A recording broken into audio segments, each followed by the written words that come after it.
Well, let's see what's going on right now on this Friday. We have a country weeks away from defaulting on its debt. One of the biggest media giants in the country and world is being investigated by the FBI for journalistic wrongdoing. A former government employee faces sentencing in a case that's helping Obama outdo every previous president for going after whistleblowers. Consumer confidence hit a 2-year low because jobs are scarce. That's just one bit of bad economic news. And what are a group of some of the most powerful men in the country meeting in the forests of California to do secretly? Solve these problems? Booze? Hatch policy, political careers and deals in private? Have sex with the male waitstaff? Well, the latter three are actually what the allegations are that have been made in the past about the goings-on at Bohemian Grove. It's the stomping ground of the Bohemian Club, which critics have called Bilderberg West. Now, the club in this retreat has been around for more than 100 years. It's attracted in the past presidents from Taft and Hoover to Reagan and George Bush, father and son, along with actors, business leaders, and sometimes protesters on the outside, at least. Take a look at these old reports from the 1980s and 90s. The politics of peace and the environment facing down the power elite.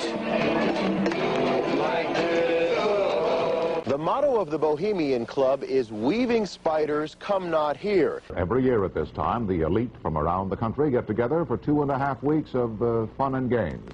The media aren't allowed in. In fact, the Bohemians have a long history of secrecy. But some people say with this much power and this much money located in one place, there is more to the Bohemian Club than campfires and canoeing.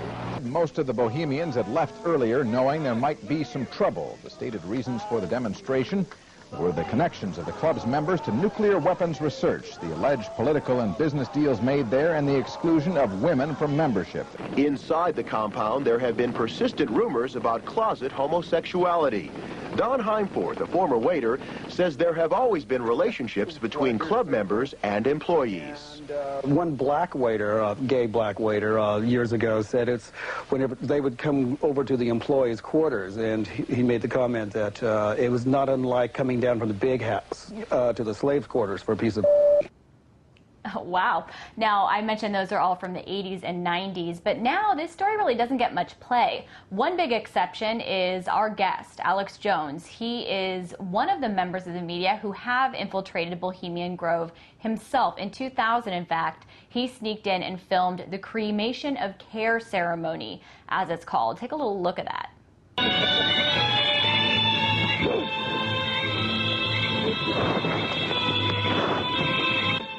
All the time in the darkness across the small lake, the men in black were doing something behind the dark curtains hanging from the redwood trees. They're getting rid of their cares. Earlier, I spoke with Alex Jones. I asked him why Bohemian Grove doesn't really get any mainstream media attention these days. The CEOs and presidents, vice presidents of the big four networks all attend year after year, and you have former presidents, you have current presidents, you have British royalty that go there. Helmut Schmidt, the previous German chancellor, wrote a book, Men in Power is a Political Retrospective, and in the book he said, look, the Trilateral Commission goes there, the Bilderberg Group goes there, the leaders of the world go there for 15 days, and a lot of decisions get made there, and he admitted that they are establishing a private corporate world government, and that one of the most important secret meeting houses is the Bohemian Grove. And Richard Nixon told Harper's Magazine, and after his death, a recording was released of the interview that had not been fully published, where he did say that it is basically a gay meeting, that's the main thread besides politics, is that a lot of the major magnates in corporations and media, but also government, come there, and male prostitutes are shipped in to service them. Alex, are you suggesting that, I know a lot of reports say that every Republican president since way back in the day have attended. Are you asserting that they're having gay sex? Well, I know that Vanity Fair has reported on the fact that their reporter got arrested there, and their report talked about the homoerotic trappings. I know that when I was there, I was being whistled at and followed around like it was a Looney Tunes Pepe Le Pew cartoon, and I was the cat to the point of I had to just hide in the woods until it got dark so I could videotape the ritual. What do you mean? Tell us about that. What happened to you? What did they do to you? Who was whistling at you?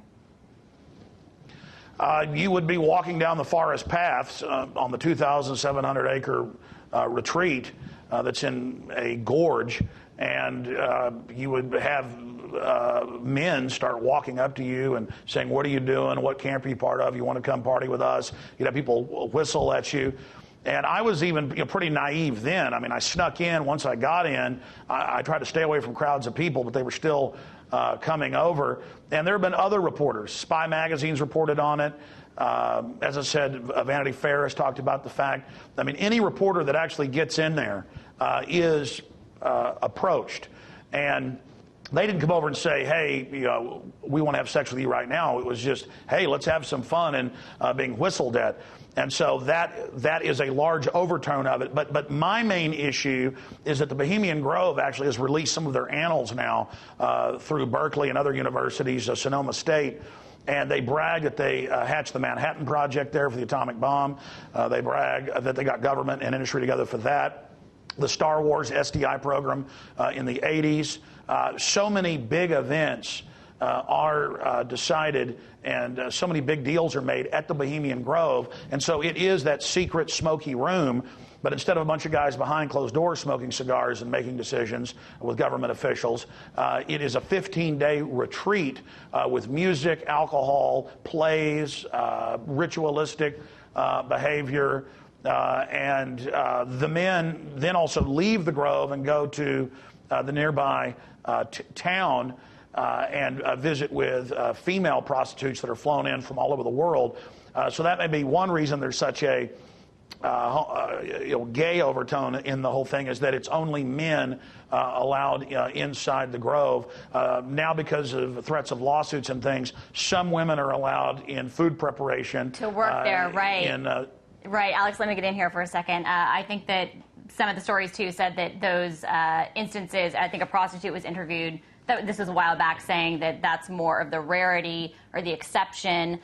Hoover, though, called it the greatest men's party, and that it was just a lot of fraternal fun. So, Peter Bergen, who you confronted about it, said that everybody was very gentlemanly. So a lot of different reports about what exactly is going on. Your experience certainly is interesting. But as far as concerns over the business and political dealings going on there, because that is one of the bigger concerns, and you mentioned the Manhattan Project, that's one that's been widely cited. Others that I've seen are that Reagan and Nixon kind of had private conversations in which Reagan agreed he wouldn't run for president so that Nixon could, and Nixon said that he gave a speech there that he believes kind of launched his political career. But what about any more recent examples of things that are going on there that concern you as far as the policy or political careers being made behind closed doors and not open to the public?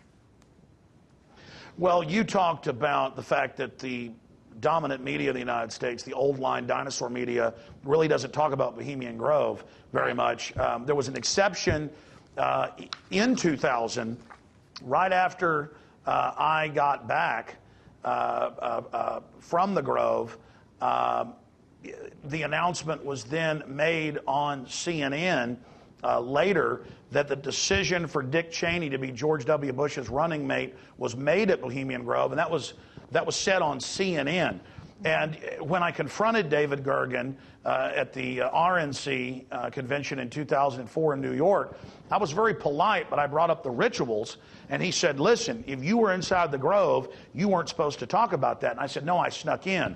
At which point, the Karl Rove of 5 previous administrations blew up at me and got in my face, something David Gergen has never been seen to do in the 5 administrations that he's worked with and thousands of media interviews. So this is a big deal to them. They wait for decades on a waiting list to get into it, and major decisions are being made there outside of the Democratic processes. So this is one of the main meeting houses for 15 days. I mean, why would How did they get off work Extremely for so long? world powerful people. Why would these heavy hitters, the most powerful people in the world, travel and spend weeks together for just a party? It is a partying atmosphere where they try to cement the elite together and basically create a consensus for an agenda. And I've had several of the widows of Bohemian Grove members send me their internal annals that you can actually buy from collectors that are thousands of dollars a piece. I have several of these.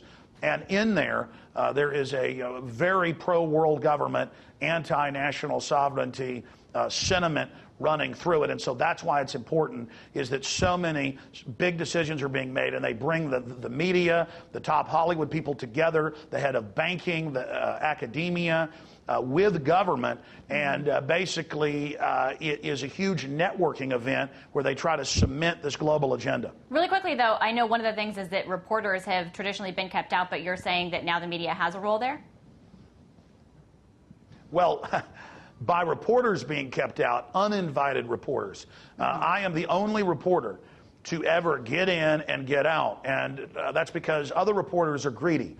They try to sneak in and hang out and hide in the woods, for days. They try to come up and ask people questions, and then they always get arrested. But are you saying that people that are in the media are there now and are a part of this gathering now? Yes. Just like Bilderberg will have the major editors of several large newspapers and TV networks at their events. The same thing's going on at Bohemian Grove, because Bohemian Grove has 1,200 members, more than 1,000 guests that are vetted and then allowed to come in. And so that's why you don't see a lot of reportage on Bohemian Grove in the news, is because the media is in on it. The media is there meeting with the power structure. Well, then that would imply that even if the media doesn't report on it right away, they're more privy to some of these private speeches that are going on. So then it would be a little bit more transparent, in theory. But we don't really ever see any examples of the ABC, CBS, NBC, Fox people that we know have gone there. I mean, not just the heads of networks, the heads of the conglomerates that go there and are members.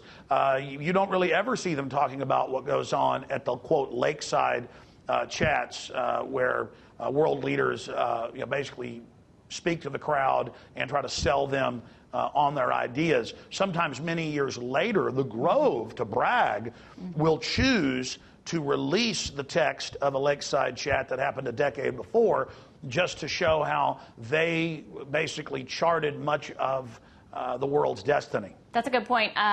Well, not that I'm saying that it charted the world's destiny, but a good point that you made earlier. But I wanted to, you compared it to Bilderberg, and that's a comparison that's been made. It's been called Bilderberg West. How do you compare the two? Yes, you could compare it to Bilderberg West, but it's bigger. Bilderberg only has about 125 members, maybe 20, 30 guests. Normally it's somebody like Bill Clinton, an obscure governor who 2 years later is president, or Tony Blair, an obscure member of parliament who 2 years after visiting becomes the Prime Minister of England. In 2007, Governor Rick Perry of Texas went, and we said then, look for him to run for president in 2012. I'm on record in my film, Endgame, Blueprint for Global Enslavement, covering that. And so Bilderberg is all about business and is just the top of the pyramid meeting to adjust any future plans. Bohemian Grove is a place where they bring the Council on Foreign Relations members, where they bring Trilateral Commission members, where they bring other bankers and CEOs who aren't quite in on the game and say, hey, let's drink, let's party, let's have whatever type of prostitute you want, male, female, we got it. Let's do some fun rituals. Let's engage in some bizarre Masonic / Luciferian rituals, and let's just party. And then they go out and act like conservative men on television. But the truth is, for 15 days a year, they are running around with their hair on fire and their pants down. And again, it's Richard Nixon that said, I mean, if you want me to quote it, he said it's the most goddamn, I mean, is it all right if I quote Richard Nixon? Sure. You can pull it up. Richard Nixon said Bohemian Grove is the most goddamn faggy thing you've ever seen. And again, I don't say that in a hateful way. That's what Richard Nixon said about it, but he went. And did you see men running around with their pants down? And their hair on fire? Okay, do you really want to know what I saw? Yes.